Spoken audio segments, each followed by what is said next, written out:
Hi friends, welcome to our channel. This is Ravi. ఈరోజు వచ్చేసి ఆర్ఆర్బిపిఓ మెయిన్స్కి కాల్ లెటర్స్కు కాల్ లెటర్తో పాటు కొన్ని మెయిన్స్ కాల్ లెటర్తో పాటు కొన్ని డాక్యుమెంట్స్ అయితే తీసుకోవాలి. అదేంటో చూద్దాం అనమాట. మెయిన్స్ అయితే ఫస్ట్ టైం రాసే వాళ్ళకైతే మెయిన్స్కి ఏం తీసుకోవాల్సింది అనేసి కొన్నిసార్లు అర్థం కాదు. ప్రిలిమ్స్ కాల్ లెటర్స్ మళ్ళీ రిటర్న్ ఎందుకు ఇచ్చారో కూడా అర్థం కాదనమాట. ఎందుకంటే ఇది వీడియో అవసరం లేదు, బట్ ఎవరికో కొందరికన్నా ఉపయోగపడుతుంది అనేసి వీడియో చేస్తున్నాను. మళ్ళీ ఇప్పుడు అదే పనిగా ప్రత్యేకంగా ఏం అవసరం లేదు, ఆల్రెడీ తెలుసుంటుంది. తెలియని వాళ్ళ కోసం అయితే ఈ వీడియో. ఫస్ట్ ఆఫ్ ఆల్ వచ్చేసి మీరు ఏదైనా అప్లికేషన్ అప్లై చేసినప్పుడు దాని అప్లికేషన్ మెయిల్కి అయితే కంపల్సరీ పెట్టుకోవాలి. డౌన్లోడ్ చేసుకొని మెయిల్కి పెట్టుకోవాలి. ఒకవేళ మీరు షార్ట్ లిస్ట్ అయినా కానీ వాళ్ళు వెబ్సైట్లో ఇస్తారు, కొన్ని సైట్లు ఇస్తాయి, కొందరు ఇవ్వరు. మళ్ళీ రీప్రింట్ అప్లికేషను కొన్నిసార్లు మర్చిపోతే ఇంకా చాలా కన్ఫ్యూజన్ అవుతాం అనమాట. కాబట్టి మెయిల్కైతే కంపల్సరీ పెట్టుకోండి. మీరు ఏమన్నా మెయిన్స్కి ఏమేమి తీసుకోవాలంటే compulsory first prelims call letter అయితే ఉండాలి. అది వెరిఫైడ్ సీల్ ఉండాలి. కాల్ లెటర్ అండ్ ఐడి మీద వెరిఫైడ్ సీల్ ఉండాలి. మొన్న వేమన ఇన్స్టిట్యూట్ కర్ణాటకలో పడినప్పుడు ఆర్ఆర్బిపిఓ ప్రిలిమ్స్కి వాళ్ళు కాల్ లెటర్ మీద ఒక్కటే సీల్ వేశారు, ఐడి ప్రూఫ్ మీద అసలు సీల్ వేయలేదు.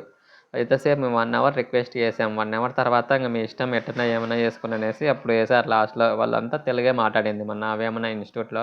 90 కాదు 100% తెలుగు వాళ్ళే. రిజిస్ట్రేషన్ కార్డ్ అనేది వాళ్ళే అన్నమాట. కాబట్టి 1 అవర్ రిక్వెస్ట్ చేసాము. మా సెకండ్ షిఫ్ట్ వాళ్ళు వచ్చారు, వాళ్ళ వెరిఫికేషన్ జరుగుతుంది.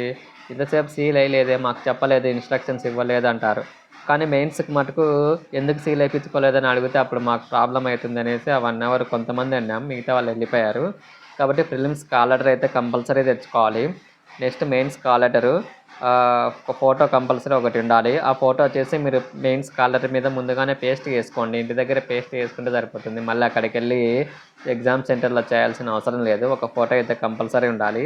మీరు ఎక్స్ట్రా అయితే తీసుకోతే బెటర్. ఎక్స్ట్రా ఎందుకంటే ఆ ఫోటో ఒకవేళ మీరు పేస్ట్ చేయకపోతే మిగతా ఎక్స్ట్రా ఉంటాయి కాబట్టి సరిపోతాయి. కాబట్టి పక్క స్టేట్కి పోయేటల్లో అయితే ఒకటి ఫోటోలు అయితే ఎక్స్ట్రానే క్యారీ చేయండి. మెయిన్స్ కాల్ లెటర్ మీద అయితే పేస్ట్ చేయండి. ఐడి ప్రూఫ్ వచ్చేసి ఒరిజినల్ అండ్ జిరాక్స్ ఉండాలి. సేమ్ యాజ్ ప్రిలిమ్స్ ఐడి ప్రూఫే ఉండాలన్నమాట. ప్రిలిమ్స్లో మీరు ఏం ఐడి ప్రూఫ్ ఇచ్చారో జిరాక్స్ సేమ్ మెయిన్స్లో కూడా సేమ్ అదే తీసుకోవాలి. ఒకవేళ ఏరే తీసుకోకపోతే ఎట్లా మేనేజ్ చేయాల్సింది అనేసి నేను ప్రీవియస్ వీడియోస్లో చెప్పాను, కానీ ఆ వీడియో ఏదనేది నాకు ఇప్పుడు గుర్తులేదు. ఒక 4-5 వీడియోస్లో చెప్పాను. మెయిన్స్లో ఒకవేళ వేరే ఐడి ప్రూఫ్ తీసుకోకపోతే ఏం చేయాలి, ఎట్లా మేనేజ్ చేసుకోవాలి అనేసి నేను చెప్పేసాను అనమాట. అది ఇప్పుడు గుర్తులేదు, మళ్ళీ ల్యాగ్ అవుతుంది చెప్తే చాలా సోద అవుతుంది, మీకు ఇంట్రెస్ట్ రాదు. కాబట్టి కంపల్సరీ ప్రిలిమ్స్ కాల్ లెటర్ తీసుకోవాలి. ఇంట్లో ఎక్కడ ఒకసారి ఉంటుంది, ఎత్తుక్కోండి.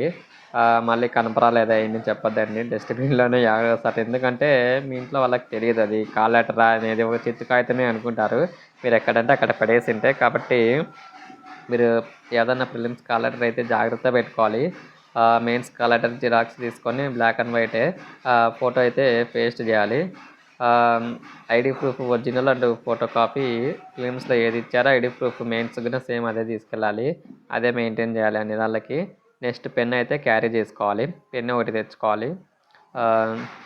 ఇప్పుడు ఏంటంటే ఇంకా మెయిన్స్కి కొంతమందికి అయితే ఒక అతనికి పూణే ఇచ్చాడంట, సబ్స్క్రైబరే. బెంగళూరు పెట్టింటే పూణే ఇచ్చాడంట, మళ్ళీ చాలా దూరం లాంగ్ వేసాడు. నాకు అట్లా వేస్తాడేమో అనుకుంటే నాకు కూడా బెంగళూరే వేసాడు. బెంగళూరు ఇది గుర్తులేదు. ఐపీఎస్ క్లర్క్ ఫిలిమ్స్కి వేసాడు ఏదో. ఎగ్జామ్ సెంటర్ లేదు, మెయిన్స్ ఎగ్జామ్ సెంటర్ గుర్తులేదు. సరే ఫ్రెండ్స్, ఇదైతే ఈ 5 డేస్లో అయితే మీరు కరెంట్ అఫైర్స్ కంపల్సరీ రివిజన్ చేయండి. కొత్తవి ఏం చదవద్దండి. డిసెంబర్, నవంబర్, అక్టోబర్ అయితే మోస్ట్లీ ఇవ్వడు. ఇస్తే ఏం చేయలేము. కాబట్టి మోస్ట్లీ ఆర్ఆర్బీస్కి అయితే ఇవ్వడు. ఆర్ఆర్బీస్ అన్ని రీజనల్ బీయింగ్స్ మీద, అగ్రికల్చరు వీటి మీద ఎక్కువ ఫోకస్ చేస్తాడు. స్కీమ్స్ మీద మెయిన్స్ ఎక్కువ. లాస్ట్ ఇయర్ కానీ 2023లో, 2024లో, 2022లో ఏమైనా అక్కడక్కడ తీసి స్కీమ్స్ అనేవి ఇస్తాడనమాట. కాబట్టి స్టాండర్డ్ జీకే ఉంటుందో స్టాండర్డ్ బ్యాంకింగ్ ఉంటుందనేది మనం డిసైడ్ చేయలేము. ఎక్కువగా నేషనల్ కరెంట్ అఫైర్స్ ఎక్కువగా ఇస్తున్నాడు ఈ మధ్య, జూన్ కానీ. కాబట్టి మీరు ఫోకస్ చేయాల్సింది ఆగస్టు, సెప్టెంబరు, జూన్, జూలై ఈ 4 months ఫోకస్ తెచ్చే సరిపోతుంది. ఎందుకంటే మోస్ట్లీ అవే అక్కడి నుంచే వస్తాయి కరెంట్ అఫైర్స్. చాలా డెప్త్గా ఉంటాయి. ఎందుకంటే సింపుల్గా ఉన్నప్పటికీ చాలా డెప్త్ అనిపిస్తుంది అనమాట. 15 minutes ఎంత టైం ఉంటుంది అంతే, 40 questions. కాబట్టి కరెంట్ అఫైర్స్ అనేది జస్ట్ ఒక 15 మార్క్స్ తెచ్చుకోనికి ఎంత సిలబస్ చదవాల్సిందో అంత చదవాలి. మెయిన్‌గా మనకి ఇంగ్లీష్ సెక్షన్ ఒకటి మెయిన్ ఇంపార్టెంట్ అనమాట. ఇంగ్లీష్ సెక్షన్ క్లియర్ చేయాలి. సరే ఫ్రెండ్స్, ఇంక ఈ వీడియో ఈడికే చాలా ఎక్కువైపోయింది. డాక్యుమెంట్స్ అయితే క్యారీ చేసి తీసుకెళ్ళండి కంపల్సరీ. మర్చిపోవద్దు మళ్ళీ మీరు. ఒకసారి పక్క స్టేట్‌కి వెళ్ళాక ముందు ఒకటికి 2 సార్లు ఆలోచించి తీసుకెళ్ళాలి. మన స్టేట్‌లో అయితే మనం ఎక్కడైనా ఎవరినైనా పిలిచి తెప్పించుకోవచ్చు, కానీ పక్క స్టేట్‌కి చాలా ఇబ్బంది అవుతుంది. కాబట్టి సరే ఫ్రెండ్స్, నెక్స్ట్ వీడియోలో కానీ నెక్స్ట్ మాక్ టెస్ట్‌లోని కలుద్దాం. మెయిన్స్ రాస్తున్న ప్రతి ఒక్కరికి ఆల్ ది బెస్ట్. కంపల్సరీ ఇంటర్వ్యూకి క్లియర్ చేయాలని కోరుకుంటున్నాను. ఇంటర్వ్యూకి క్లియర్ చేయాలని కోరుకుంటున్నాను. ఇది వచ్చేసి ఆర్ఎల్‌బీ-పీఓ ఏప్రిల్ 1కి రిజల్ట్ మేబీ రావచ్చు, ఆర్ మార్చ్ 31కి.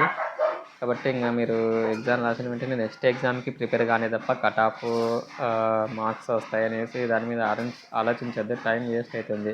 ఇంకా నెక్స్ట్ ఇది ఇంటర్వ్యూ ప్రిపేర్ అయ్యడానికి ఆర్ఆర్బీ క్లర్క్ మెయిన్స్ వస్తుంది. కాబట్టి నెక్స్ట్ ఆర్ఆర్బీ క్లర్క్ మెయిన్స్ అయితే ఫోకస్ చేయండి ఎగ్జామ్ అయిపోయిన వెంటనే.